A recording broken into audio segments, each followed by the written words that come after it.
இப்போது இந்த தையல் மெஷினில் இந்த ஃபுட் இருக்குது இல்லையா, இதை வந்து எப்படி மாற்றுறதுன்னு பார்க்கலாம். இப்போ ஏற்கனவே ஒரு ஃபுட் இருக்குது, நான் அதை வந்து இந்த ஃபுட்டுக்கு மாற்ற போகிறேன். இதில் பின்னாடி பார்த்தீங்கன்னா இந்த இடத்துல ஒரு இது இருக்குது. இது எப்படி வெளியில் வரும்னா, இதை வந்து நமக்காக இழுக்கணும். இழுத்தோன்னு வச்சுக்கோங்களேன், இந்த இது வந்து ரிலீஸ் ஆகிடுது. ஸோ இது ஈஸியாக வந்துடுச்சு. இப்போ இதை எடுத்தாச்சு. அடுத்த ஃபுட்டை எப்படி மாற்றுறதுன்னு பார்க்கலாம். இப்போ இந்த ஃபுட்டு போட போகிறேன்.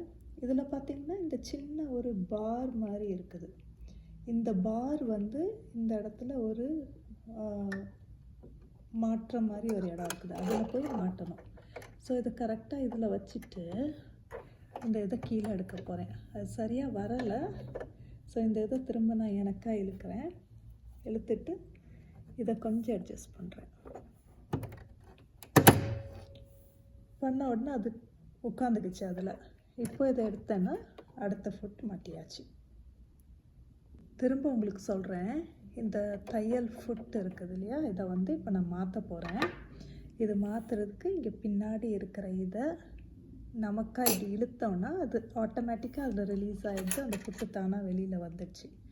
இப்போ இதை எடுத்துட்டு அடுத்த ஃபுட்டை மாட்ட போகிறேன். இதில் அந்த சின்ன கம்பி இந்த இதுக்குள்ளால் போய் மாட்டணும். அந்த இடத்துல வச்சுட்டு நான் இதை கீழே எடுத்து விட போகிறேன். அது சரியாக உள்ளே உட்காரலை. ஸோ இந்த இதை திரும்ப நமக்காக எடுத்துட்டு இதை கொஞ்சம் அட்ஜஸ்ட் பண்ணோன்னா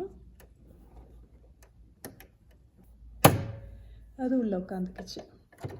ஸோ இப்போ புது இதை மாட்டியாச்சு.